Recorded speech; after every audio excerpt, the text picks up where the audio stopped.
পাপ ছাড়া আমার হাতে যে আর কিছুই নাই, মরীচিকা দিয়ে যে আমার হৃদয়ে ভরপুর। হায়াতের যতদিন যায় আমার রুহের ব্যথা ততই বাড়ে। আমি মানুষের সাথে মিশতে পারি না। আমার এই মিশতে না পারার অক্ষমতাকে মানুষ মুড, অহংকার এরকম বিভিন্ন বিশেষণে বিশেষিত করে।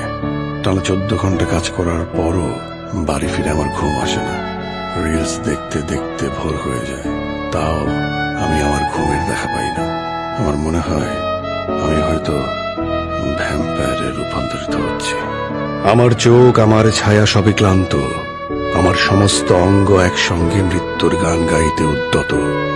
একদিন হঠাৎ আমার সময় ফুরবে, সকাল হবে না তখন আর, আসবে না বিকেল কিংবা সন্ধ্যা। দিন ভরে নাকে লাগবে আগরবাতির ঘ্রাণ। সেদিন নিভে যাবে আমার বুকে বেড়ে ওঠা পরম আরাধ্য প্রাণ।